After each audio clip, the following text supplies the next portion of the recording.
આજે આપણે લીલા લસણની ચટણી બનાવીશું. તો આપણે લીલું લસણ આ રીતે સફેદ કળી સાથે ઝીણું ઝીણું સમારી દીધું છે. આ કોથમીર છે, આ મરચાં છે, આ જાડા મરચાં છે ને પાતળા મરચાં, અને આપણે જીરું લઈશું અને મીઠું લઈશું અને આપણે આ મિક્સરમાં બનાવી દઈશું.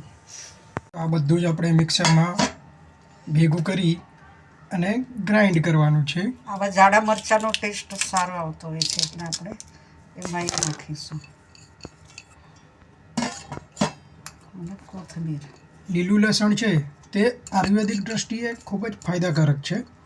તેના ગુણધર્મ આપણે જાણીશું આ વિડીયોના અંતમાં. જરૂર પ્રમાણે આપણે જીરું નાખીશું. જીરુંનો સ્વાદ કોઈ પણ ચટણી હોય બધું મિક્સ કર્યું છે, તેમાં જીરું મીઠું નાખ્યું છે. બધું આપણે હવે ગ્રાઇન્ડ કરીશું મિક્સચરમાં.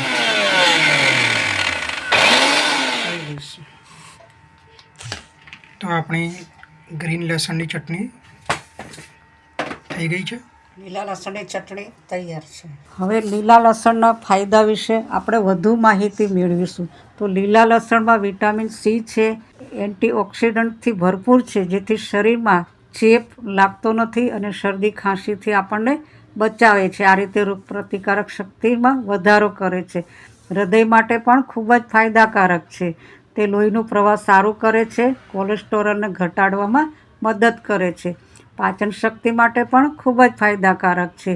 તે લસણ ખાવાથી ગેસ, અપચો અને પેટની સમસ્યામાં રાહત આપે છે.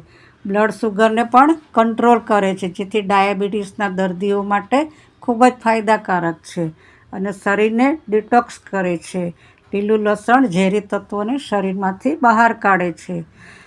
લીલા લસણના ગેરફાયદા: વધારે ખાવાથી પેટમાં બળતરા અને એસિડિટી થાય છે. જે લોકોને એસિડિટી હોય, પેટમાં બળતરા થતી હોય, મસાની તકલીફ હોય, એ લોકોએ ન ખાવું. એલર્જી થવાની પણ શક્યતા રહે છે. કેટલાક લોકોને ખંજવાળ આવે છે, મોઢામાં સળવળ થાય છે અને માથાનો દુખાવો પણ થતો હોય છે.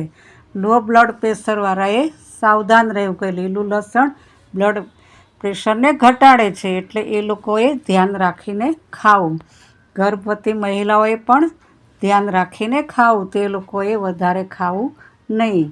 લીલા લસણમાં રહેલા મુખ્ય પોષક તત્વો વિશે આપણે વાતો કરીશું. તો એમાં એલિસિન નામનું તત્વ રહેલું છે.